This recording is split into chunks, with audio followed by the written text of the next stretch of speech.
Hi there, Richard Brook here of creativewellness.co.uk. So I want to speak to you today about internal versus external energy blocks. So if you think this term energy block is a little bit too airy-fairy, then let's just think of it in the context of an internal versus an external energy imbalance. So we'll use it that way. Sounds a little less hippie, if you like.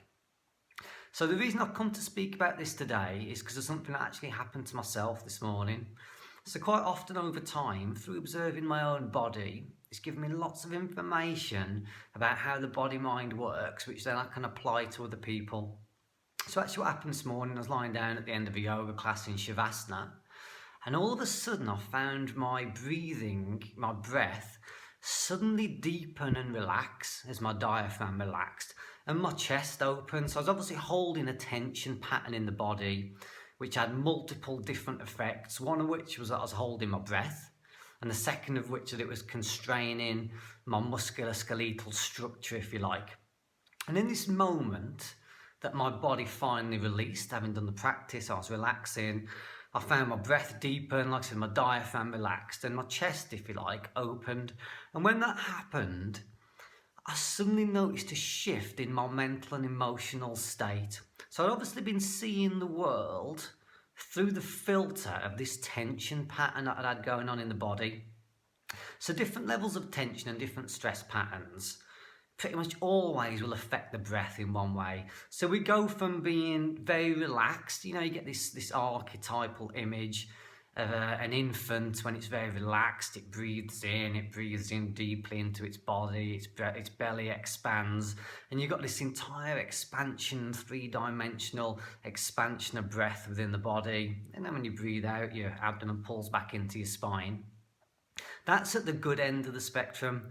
And then obviously at the other end of the spectrum, we've got when the body's in a state of tension, a state of stress, and you've got this contraction. And as the adrenals switch on, then we tend to contract our belly, we pull our abdomen in because we're a bit scared, we're in fight or flight, and there'll be a tension pattern which inhibits the rest of the structure as well. So that's at the bad end of the spectrum. But a lot of the time we hover around in between these extremes. And as I was saying, different tension patterns inhibit different aspects of our feeling. So when we're not breathing deeply into our belly, we tend to feel ungrounded. So when you're breathing down towards your pelvic floor, where our base chakra is, towards where we connect to the earth, it tends to make us feel rooted and grounded. And then when we've got that, we can allow the breath to expand up the body, through the torso, up towards the top of the lungs, where we tend to connect a little bit more with what we're feeling and our connection to what's above us, if you like, the collective consciousness. So ideally, we've got this nice, deep, yogic style breath going on that roots us into the earth, moves up through our feelings, and then connects us to what's around us. So there's an equality between the sense of groundedness and the sense of space going on. So in between that, then you've got this multitude of different imbalances that you might feel ungrounded because you don't feel connected to the earth. If you're not breathing up towards your chest sufficiently, you might feel disconnected from your feelings. So what happened to me this morning is as that chest cracked back open and relaxed, I suddenly felt much more connected to my heart around a particular issue that was going on in my life, and it allowed me to shift perspective. Now, if I wasn't careful, I was going to act in my life from that blocked place. So from that place of constriction that I was seeing the world through, I was going to take action from that place that probably actually wouldn't have been in my best interests. So once my body had relaxed and opened, I could see things from a bit more of a balanced point of view.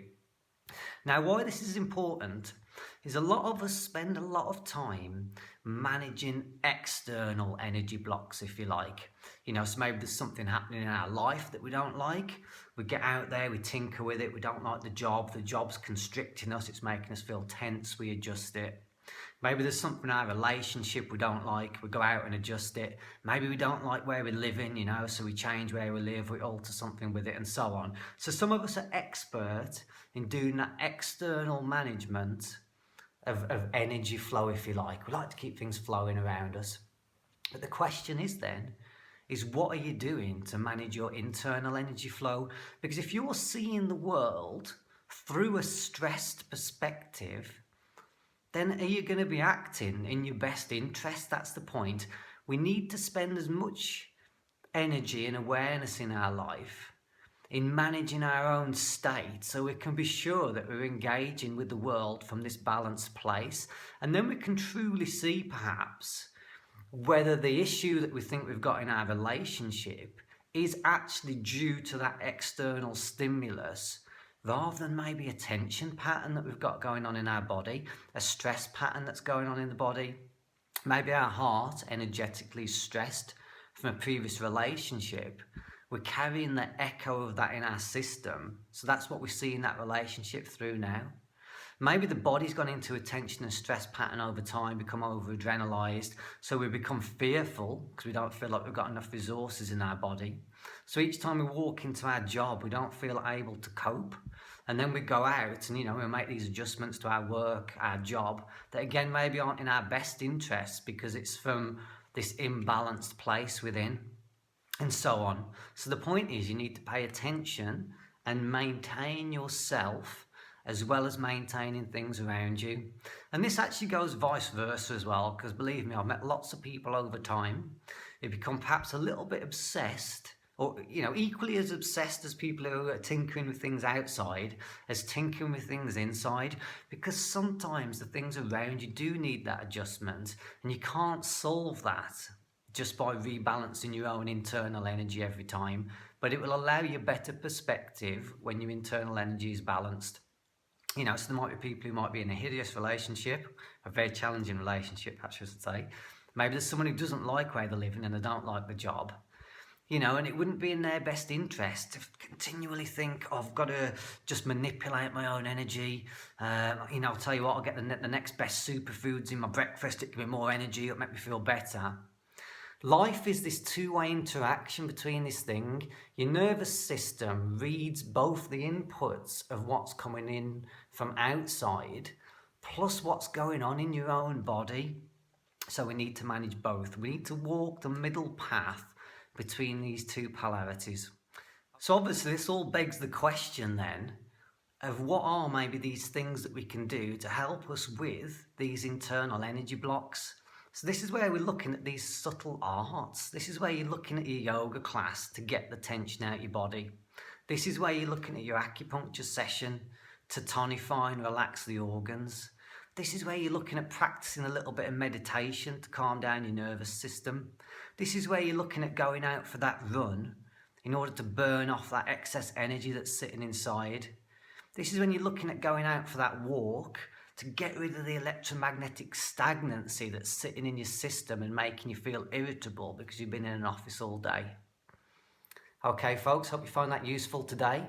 So come along, check out more blogs as well, creativewellness.co.uk. Thanks a lot. Bye-bye.